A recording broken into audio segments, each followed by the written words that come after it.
Welcome to the M Word podcast, where today's leaders share the keys to their success and the tough lessons and mistakes they made along the way in our uncensored conversations on marketing and more.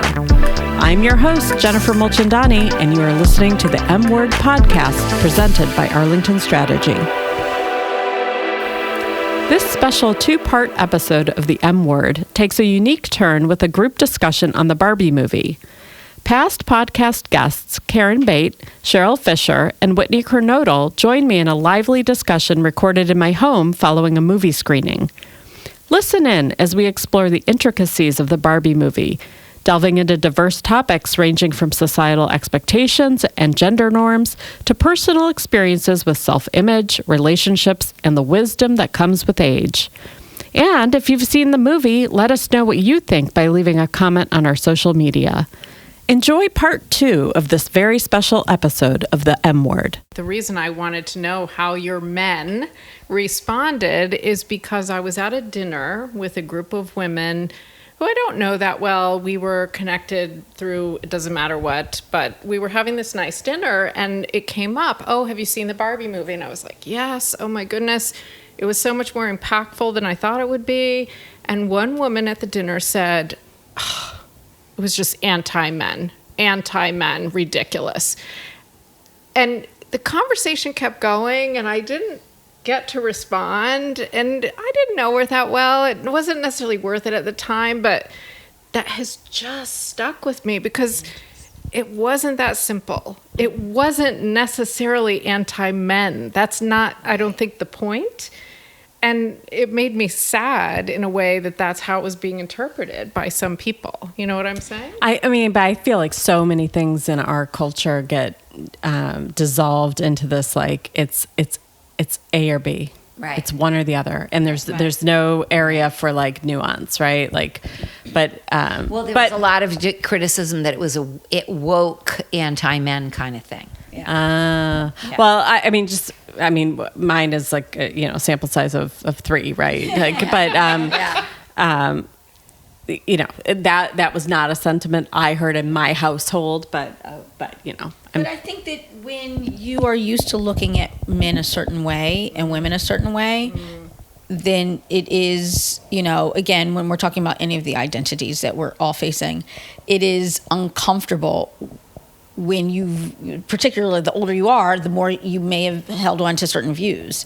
And if you have held on to a view of men as a man or as a woman, and it's being questioned, that's uncomfortable. Right. People, particularly in this country, because we're not being bombed, guys. Like we are a comfortable group of people, particularly those of us on upper echelons, right? So being confronted intellectually or not with things that we don't like and we don't see, like that in itself is its own battle, and it's a battle inside your head. It's uncomfortable. But it's uncomfortable. Yeah. It's uncomfortable, and uncomfortable is uncomfortable. And I think the critics talked about that a lot, about how Greta Gerwig had really poked that bear.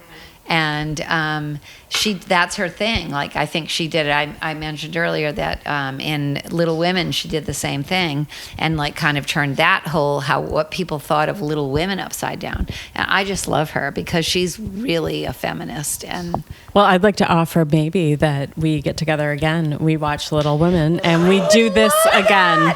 I would love that. I love that movie. So good. Yes, yeah. Okay, so what other movies do you all think have been poignant in terms of raising dialogue around important issues? Is there anything else we should put on the table here? I don't watch movies. You're putting us all on the spot here, Jennifer. I don't know. About feminism? Well, about anything, any topic. Well, I mean, of course, there's, what's the one with Reese Witherspoon where she goes to Harvard as a lawyer? Oh, Legally Blonde. Legally Blonde, yes. It's very much. Well, and we can reuse the pink for that. Actually, you know what I was thinking? Clueless. Yes. To watch Clueless now totally would be really interesting. So I have 3 daughters, and we know. Remember when you said there was a line in the movie, and you said that's a line that we all use now. It was one funny line. I almost said to you, my kids and I have like 10 lines from the movie Clueless that we use on a regular basis because they're so funny, and it's because that's such a great movie of women empowerment. So I think the line you're talking about, Cheryl, it was when the character of the President Barbie walks in and they're like, "Oh, you came! Oh, you came!" They said, "Oh, you came." She says, "Yes, you're welcome." Yeah. And you thought that. I feel like I need a T-shirt that says, "I'm here." Yes. You're You welcome. do. All right. If so you watch the movie Clueless, it has many funny lines. Like okay, what favorite? Sorry, but I also, my niece was talking to her mother, and they were watching The Bodyguard, and her mom was like, "This is an amazing movie," and my niece was like, "This is the most sexist, horrible. She never needed him. What are we even talking about? Why are we even watching this?" So that would also, because I love The Bodyguard, Whytni, like this whole thing. Yeah. But interestingly enough, like 34, I mean, that was out when I was in college. So that would also be something interesting to watch for anybody who watched it and loved it, to see whether I'm like, she had like a visceral, horrible reaction to it. And she even said to her mom, like, Whytni would never like this movie. I'm like, oh my God, I love that movie. well, but it is Whytni. I mean. Exactly. All right. So, any last favorite parts of the Barbie movie? Parting words of wisdom to anyone who hasn't seen it or has seen it but just hadn't given it this level of thought. I'm just going to say that Ryan Gosling is hilarious and just brilliant in that movie. And there was a lot of discussion about his abs around this room. Are they not real? Was it makeup? I think it's makeup. I know. I mean, it doesn't matter. And here we are. Are we talking about Barbie and like the fabulous? No, we're talking about Ryan Gosling, We're talking the about actor. Ryan Gosling's abs. This is a room of hetero women. So another actually, that brings up another favorite part of mine besides the president saying, "I am, you're welcome." Oh, I just lost it.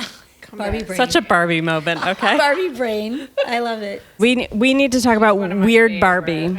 Okay. That was so Okay. well cast. Number one, it was so well cast. I love her. Oh my gosh. I love her. I love her. So if you, I mean, by the way, she did not exist prior to this movie. So, but it is coming out. Mattel is actually issuing a weird Barbie as Kate McKinnon, and she Brilliant. She was brilliant. Women actually relate to women who are not Who failed?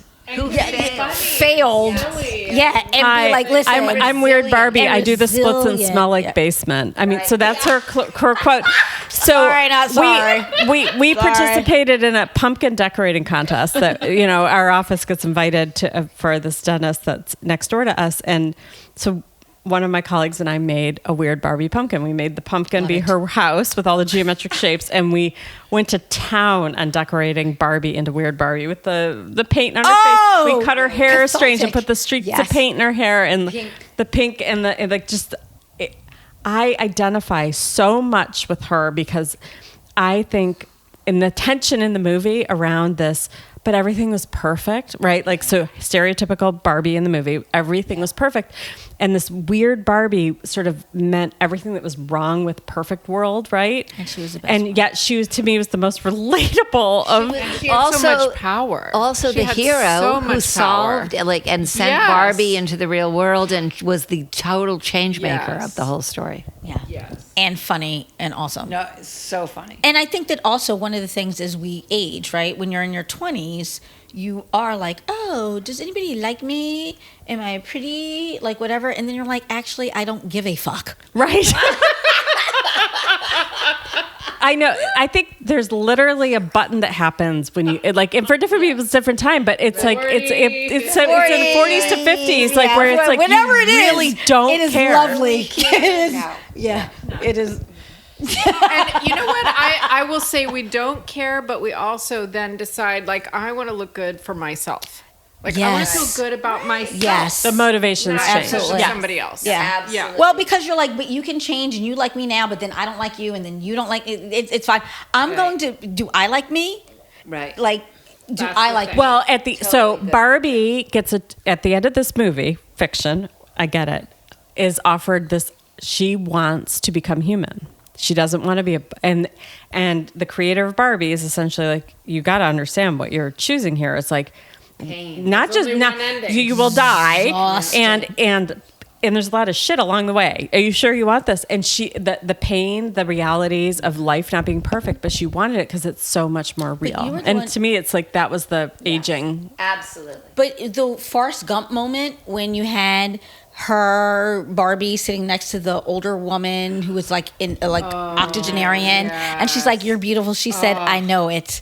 I'm like, "Yes, I feel ma'am." like my heart got 10 sizes bigger, Yes. you know? Yeah, I've been beautiful my entire life. And she was sitting there alone. I was like, she doesn't have a man near her. She's wearing what she wants to. She's in solace. No one's bothering her. I was like, she is the best Thank you life for saying ever. That should be the clip Yeah. that plays everywhere. Well, that's what you looked up and you were like, Yeah. I love that. Yeah. I was like, because it's the most amazing part. And I wish for my mother, whose husband died, you know, and she's still young. She's still active. She's still young. She just turned 75.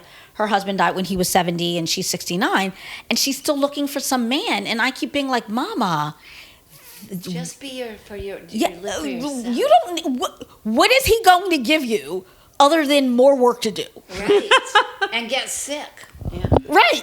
Caring for him. Like, So that's so funny because my dad died of pancreatic cancer when he was only 60. My mom was only 58, which is shocking to think about now.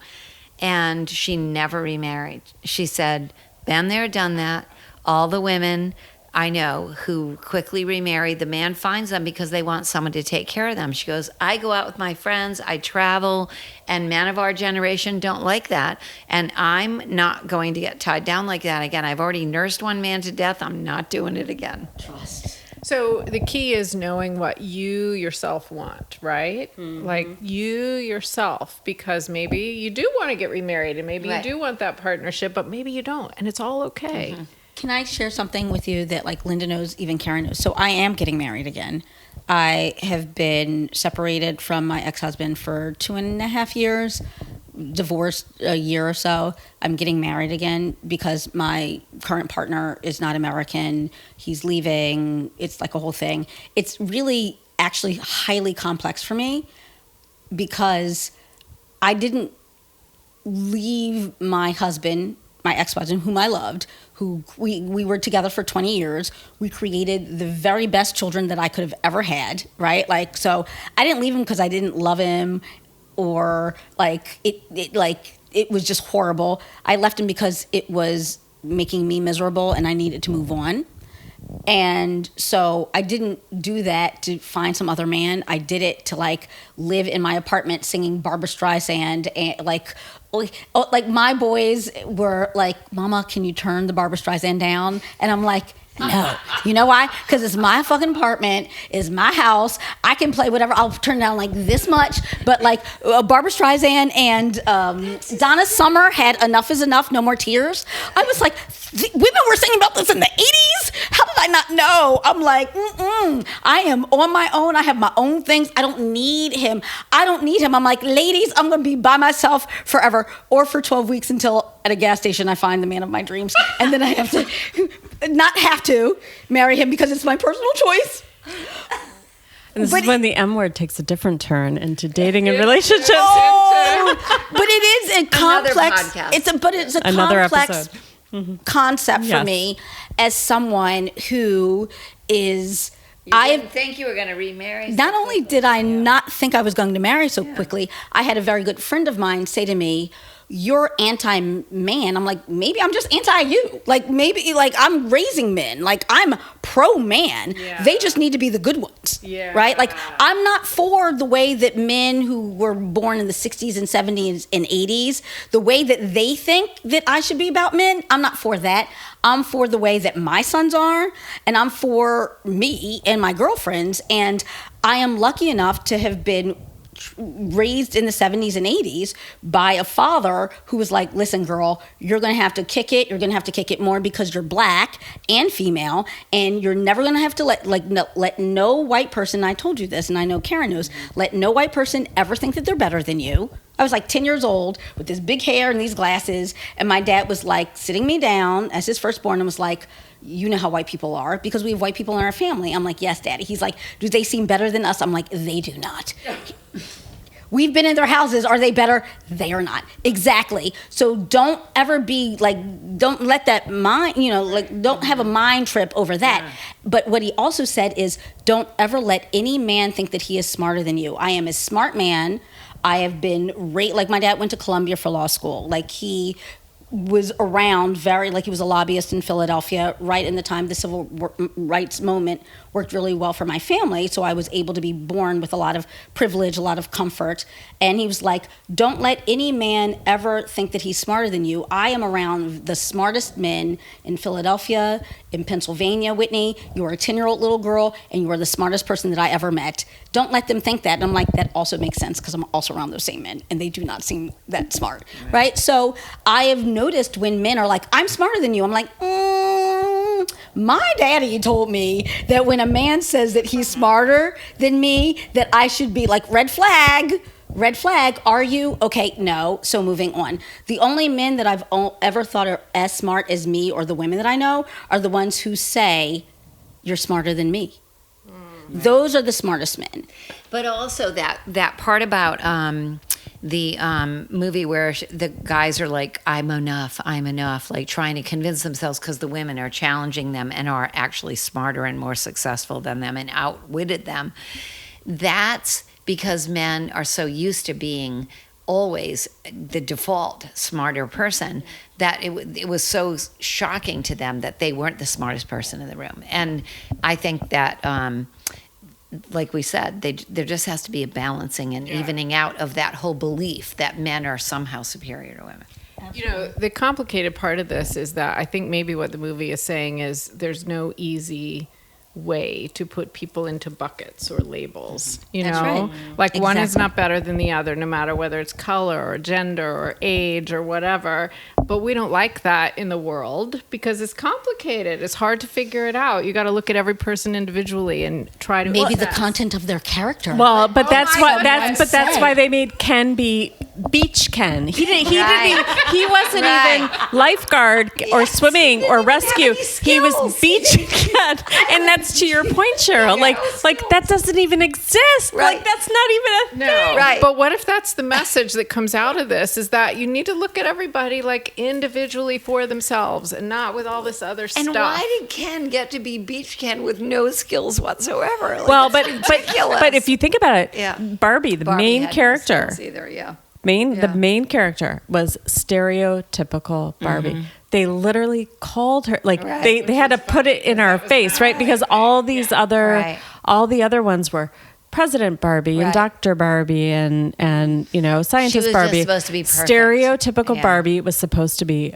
beautiful and perfect, but with zero actual ability. When she was real, right? And that was like Margot, but this and that's when I see these girls, and it's actually particularly white girls, and they're getting the Botox at 15 and 20, and they're blonding their hair, and they're creating these they're starving themselves, and they're doing those things because women of color are not doing that. We're like, we're never going to make it anyway, so we're just not going to do that.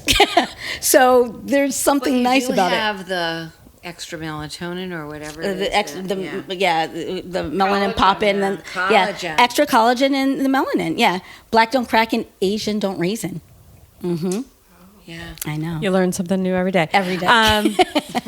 This has been so much fun, and I've never recorded this long because you guys just keep bringing up amazing things. So I feel like it could be 2 episodes at this point, or 3 if we just keep talking and refill the wine glasses. Refill the wine. I know. There we go. Yeah. Next time, now, but not recorded, and then next time. All right. Cheers to you, ladies, for always teaching me something new. Cheers. So thank you. Thank you so much. Cheers.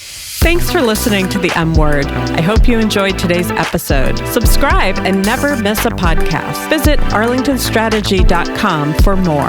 The M Word is an Arlington Strategy production hosted by Jennifer Mulchandani. Our theme music is by Moochie. Graphic design by Kayla Fagan and Emily Rare. Sound engineering and editing by Ben Mulchandani.